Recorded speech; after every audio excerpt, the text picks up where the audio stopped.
right. Hi, I'm Bob Reist. I'm the head coach of the Valley Huskers, and we're doing a little reading promotion. So today I'm going to read you the true story of the Three Little Pigs, told by A. Wolf. Everybody knows the story of the Three Little Pigs, or at least they think they do. But I'll let you in on a little secret. Nobody knows the real story because nobody has ever heard my side of the story. I'm the wolf, Alexander T. Wolf. You can call me Al.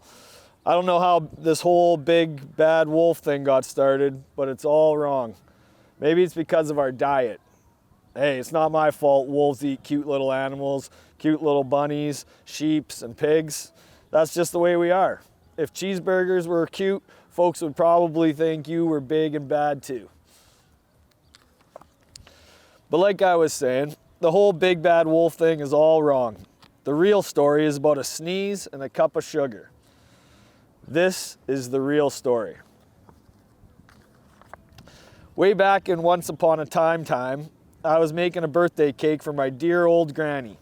I had a terrible sneezing cold and I ran out of sugar. So I walked down the street to ask my neighbor for a cup of sugar.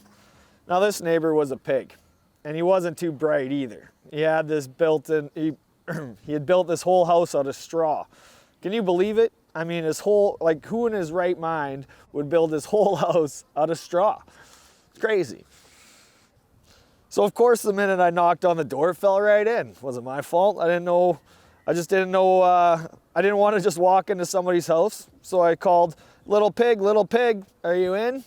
Nobody answered. I was just about to go home without the cup of sugar for my dear old granny's birthday cake. That's when my nose started to itch. I felt a sneeze coming on.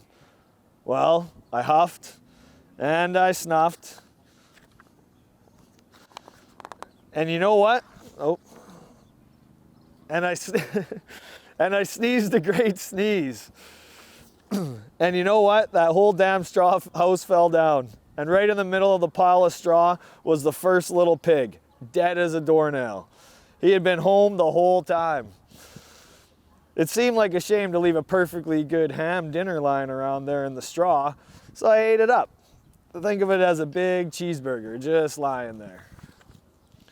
I was feeling a little better, but I still didn't have my cup of sugar. So I went to the next neighbor's house. This neighbor was the first little pig's brother. He was a little smarter, but not much. He had built his house out of sticks.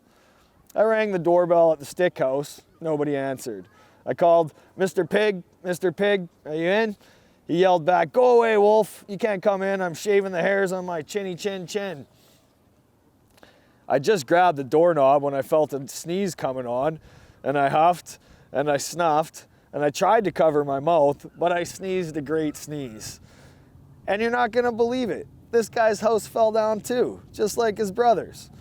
Well, when the dust cleared, there was the second little pig, dead as a doornail, Wolf's honor.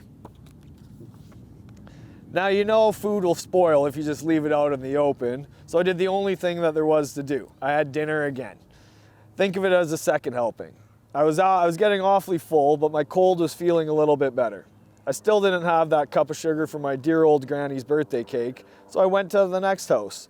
This guy was the first and the second pig's brother, and he must have been the brains of the family because he had built his house out of bricks. I knocked on the brick house, and nobody answered. I called, Mr. Pig, are you in? And do you know what that rude little porker answered? He said, get out of here, Wolf, and don't bother me again. Talk about impolite. He probably had a whole sack full of sugar, and he wouldn't even give me one little cup from my dear, sweet old granny's birthday cake. What a pig. I was just about to go home and maybe make a nice birthday card instead of a cake when I felt my cold coming on. I huffed and I snuffed and I sneezed once again, and the third little pig yelled, and your old granny can sit on a pin. Now I'm usually a pretty calm fella, but when somebody talks about my granny like that, I go a little crazy. When the cops drove up, of course, I was trying to break down the pig's door. And the whole time I was huffing and puffing and sneezing and making a real scene. The rest, as they say, is history. The news reporters found out about the 2 pigs I had for dinner. They figured a sick guy going to borrow a cup of sugar didn't sound very exciting, so they jazzed up the story and all of that huff and puff and blow your house down, and they made me the big bad wolf.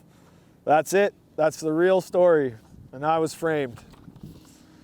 But maybe you could loan me a cup of sugar. The true story of the 3 little pigs.